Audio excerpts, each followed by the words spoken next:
वसुंधरा जी हमारी लीडर है, जनता पार्टी की उपाध्यक्ष भी है और सीनियर लीडर है, और एक ऐसी पृष्ठभूमि से आती हैं जिससे राजमाता सिंधिया ने भारतीय जनता पार्टी को जमाने में बड़े धन का जो जरूरत थी तो उनकी कृपा से उन्होंने पैसे वैसे जुटाकर बीजेपी को खड़ा किया। उस वक्त जनसंघ था तो जनसंघ को खड़ा किया।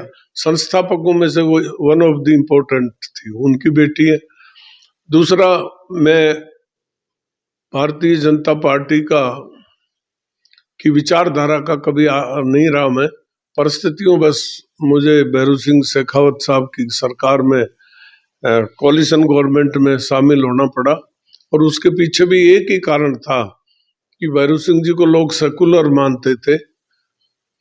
भैरू सिंह जी के बारे में ये नहीं था कि भाई ये हिंदू मुस्लिम और इस तरह की विचारधारा के आदमी, वो सेकुलर थे, सब सारी बिरादरियों को एक साथ लेके चलना चाहते थे। तो मेरी शिष्टाचार भेंट थी कि मैं जब वो 10 दिन में 15 दिन में जब मैं दिल्ली या जयपुर जाता हूँ और उस वक्त उनका प्रवास वहाँ रहा होगा तो मैं जरूर उनसे मिलने जाता हूँ, क्योंकि उनसे भी मुझे बहुत कुछ सीखने का मौका मिलता है और आत्म शक्ति और आत्म बल भी वहाँ मिलता है। वो हमको समय समय पर हम अपने मन की बात कहते हैं, हम ये करेंगे वो करेंगे, तो गाइड भी करती रहती, तो उनकी गाइडेंस भी है।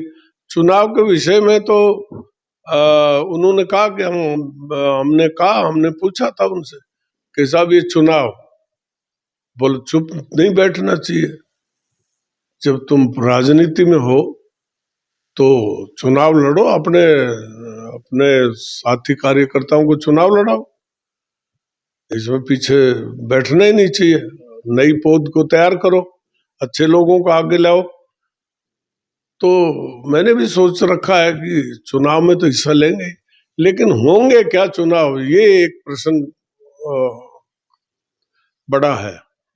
मुझे नहीं लगता कि चुनाव होंगे। उसका कारण है कि कोई ना कोई, या तो बिल के चक्कर में या कैसे न कैसे, दिल्ली की सरकार जो है, राजस्थान के बारे में ऐसा लगता है कि दिल्ली की सरकार को ये पता है कि राजस्थान में बीजेपी कमजोर है, तो ये किसी न किसी तरह से शायद चुनाव को टाल देंगे। चुनाव टालने के 100 बहाने चुनाव आयोग क्या कर सकता है, जो कहता है साहब हमारे पास तो मशीनरी नहीं है, हमारे पास आंकड़े नहीं है, ओबीसी में के आंकड़े नहीं है, और दूसरा जो SC ST के आंकड़े ताजा भी नहीं, जनसंख्या कितनी बड़ी, ये सारी 100 अड़ंगे है। तो ऐसी परिस्थिति में मैं नहीं समझता कि चुनाव होंगे। डॉक्टर साहब, अभी आपने एक आरोप लगाया है कि बीजेपी राजस्थान में कमजोर है और चुनाव की उन्होंने घोषणा कर दी। जब गवर्नमेंट सारी ही बीजेपी वहां से चल रही है, दिल्ली से, सेंटर से, तो उसमें कुछ चेंज क्यों नहीं करना चाह रही? क्या वो अपना कमजोर पक्ष को साथ लेकर चलना चाहती है, या उनके पास ऑप्शन नहीं है? देखो, मैं जितना नजदीक से भैरू सिंह शेखावत और वसुंधरा जी को जानता हूँ, उतना मैं बीजेपी में मेरे अनुभव के आधार पर ये कह सकता हूँ कि हमने अटल बिहारी वाजपेयी, हमारे टाइम में जब मैं मंत्री था तो प्रधानमंत्री थे, अटल जी भी बहुत सेकुलर थे, और अटल जी का जो अंदर की बात थी वो अपने मित्रों से डिस्कस करते थे, ओपन डिस्कस करते थे, वो सब समझ में बैठता था कि ये क्या चाहते हैं, आगे क्या होने वाला है। अब मोदी जी मेरे ख्याल से क्या सोचते हैं क्या नहीं सोचते, मेरे ख्याल से अमित शाह जी के अलावा किसी को पता नहीं उनके बारे में क्या जानकारी है। वो उन्होंने अपना एक व्यक्तित्व इस तरह का बना लिया कि हर एक आदमी से वो अपनी पॉलिसी को खोलते नहीं, कल सुबह क्या कह देंगे पर शाम को क्या होगा भगवान ही जानता है। तो देखिए, मैं एक बात, खाली वसुंधरा जी नहीं, वो जननेता जो जनता के बीच से निकल कर आए हैं, संघर्ष करके आए हैं, जो जनता के महबूब नेता थे और जो उनका अनुभव भी था, प्रशासनिक अनुभव भी था, वो मेरे ख्याल से सभी भारतीय जनता पार्टी में नेगलेक्ट कर दिए गए। और भाजपा में क्यों, कांग्रेस में भी ऐसा ही है। जो जन नेता है उनको नेगलेक्ट कर देते हैं, नए नए चेले पाल लेते हैं, और उस चेलों को वो जनता के नेता नहीं, छोटे कार्यकर्ता, प्रधान उर्धान जो भी बनाओगे वो सिफारिश से बना देते हैं, जनता से पूछता नहीं कोई भी। प्रजातंत्र में जनता से पूछ कर टिकट दिया जाए, असेसमेंट करके टिकट दिया जाए, आदमी के बारे में जानकारी लेकर टिकट दिया जाए, तो परिणाम पॉजिटिव ही आते हैं। और जब आप जनता से पूछो ना, मर जाओ जिसको दे दो, क्योंकि परंपरा ऐसी चल गई कि आज के लीडर के वोट है, करा पार्टी से बढ़कर के लीडर हो गया। आज कांग्रेस में जो वोट है वो सोनिया गांधी, राहुल गांधी के नाम से मिलता है, और बीजेपी में आज वोट ना तो आरएसएस को कोई पूछता, ना कोई और पूछता, मोदी जी के नाम से मिलता है। जब ये धारणा बन गई तो साइकोलॉजी में भी ये आ गया कि भाई बिना उनसे पूछे कुछ करो नहीं। अब जैसे मुख्यमंत्री बने तो ये प्रक्रिया होती है मुख्यमंत्री कि भाई विधायकों से राय लेकर बनाई जा सके, ताकि विधायक भी अपनी बात उनसे मनवा सके। अब मुख्यमंत्री तो ऊपर से बढ़ने लग गए, तो फिर विधायकों को क्यों समझेंगे? वो विधायकों के दबाव में नहीं रहते, और विधायकों का पर दबाव जनता का होता है कि भाई हमारे काम करो, वो काम होते नहीं, किसके पास जाए? अभी ट्रांसफर तो छोटी बात है खैर, पर ट्रांसफर के लिए एमएलए रिब रिब करते डोल रहे, वो उससे लुक रहा है, वो पीछे लुक रहा है, मेरे ट्रांसफर नहीं हुआ, जनता गैल गैल और एमएलए आगे आगे कुछ जवाब ही नहीं दे रहे, चल ही नहीं रही, किसकी चल रही है? ब्यूरोक्रेसी बहुत हावी है, जो ब्यूरोक्रेट्स जो कर देते हैं वही होता है। देखो, चमत्कार को नमस्कार है। अब वो मुख्यमंत्री बने तो लोगों ने उनकी हर बात को मानना शुरू कर दिया। तो ईआरसीपी उनकी योजना थोड़ी है, ईआरसीपी को तो सबसे पहले वसुंधरा राजे सिंधिया जन्मदाता ईआरसीपी का, तो उन्होंने बनाई थी। ये तो खामखाई में भजन लाल योजना बना रहे, क्यों बिना बात की बात कर रहे? तो इनको तो जानकारी भी नहीं है ये योजना क्या है, कहाँ से पानी आएगा, क्या आएगा, ये तो इनको जानकारी भी नहीं है। बना दी ईआरसीपी है, कैसे बनाएंगे? मेरी बात सुनो, मैं पूछना चाहता हूँ, आपने नहर पैसे मंजूर हो गए, दिल्ली ने पैसे मंजूर कर दिए, और इन्होंने ईआरसीपी की योजना को दे दिया, वाह लूट ली कि हम 17 जिले में पानी दे देंगे। तो कहाँ से आएगा पानी बताओ, जब बरसात ही नहीं होगी। इन्होंने साफ लिखा, हम भारतवासी लोग हम चीजों में को समझने की कोशिश नहीं करते, हम ये देखते हैं राज ने कह दिया वो तो हो गया काम। राज पानी कहाँ से लाएगा? अब ये कहते हैं कि सरप्लस पानी, चंबल का पानी, सरप्लस पानी जो है वो लाएंगे हम। तो चंबल का पानी सरप्लस कितना होगा? सरप्लस पानी बरसात होने लग जाएगी तो नहरों की जरूरत ही नहीं ना।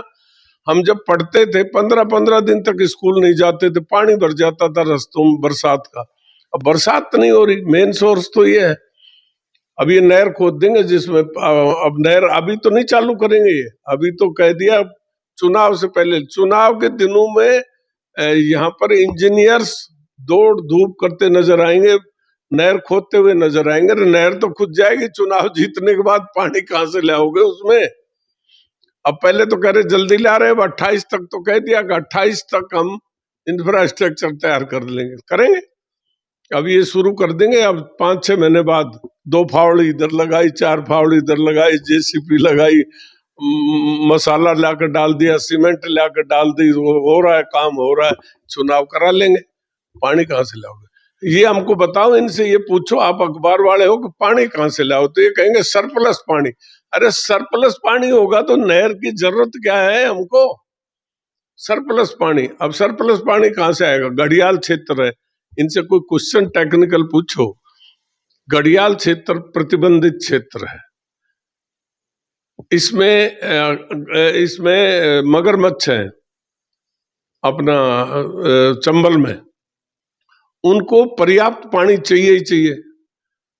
अब आप मान लो बरसात के दिनों में तो पानी आ जाएगा, भर जाएगी, ऊपर तक ओवरफ्लो हो जाएगी। बरसात के बाद वो पानी धीरे धीरे घट के नीचे चल जाएगा। और घड़ियाल क्षेत्र में घड़ियाल मर गए तो अंतर्राष्ट्रीय जंतु कानून बना हुआ है, तो पानी ला नहीं सकते। और आपके पास सोर्स क्या है कि साहब हम पार्वती नदी से लाएंगे, पार्वती जो बांसवाड़ा की साइड से आती है, पार्वती वाले और काली सिंध।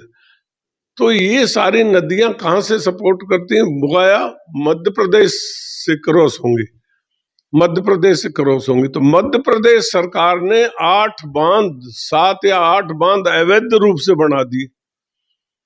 तो पहले तो वो सरप्लस पानी उनके बांध जो वैध बांध है वो भरेंगे, और फिर 7 अवैध बांध भरेंगे। तो फिर आगे एक कहां से पानी आएगा? इतना पानी थोड़ी है, 2-3 महीने तो बरसात होती है यार। अंतरराज्यीय जल वितरण से प्रधानमंत्री मोदी जी हैं, उनको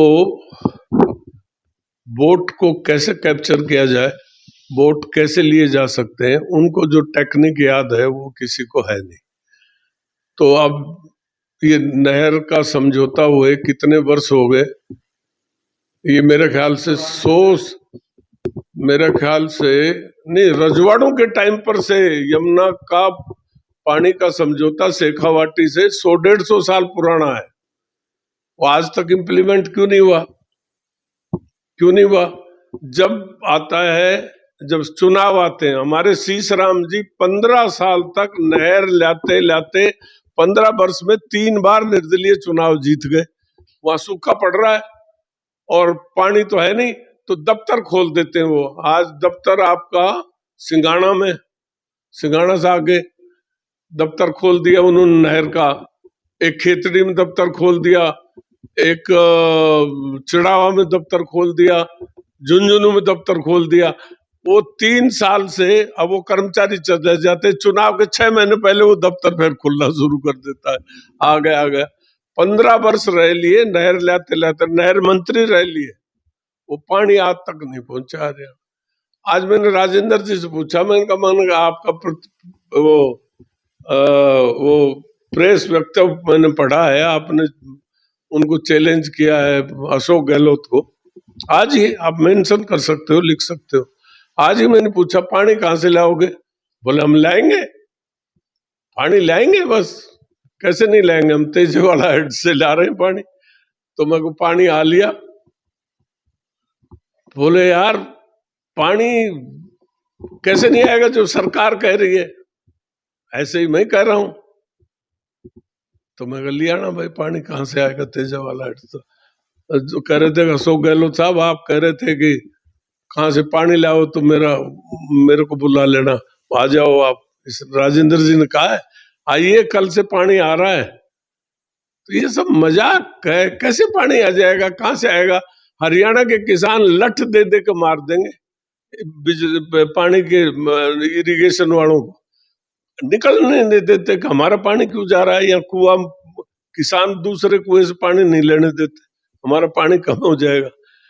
तो ला ही नहीं सकते। सरकार की विल पावर स्ट्रांग चाहिए। मैंने सुझाव दिया था, मैं जल संसाधन का, जब मुझे वसुंधरा जी ने काम दिया था, हमने कहा कि ये पानी का महकमा राज्य सरकारों से लेकर के केंद्र को लेना चाहिए अपने अधीन।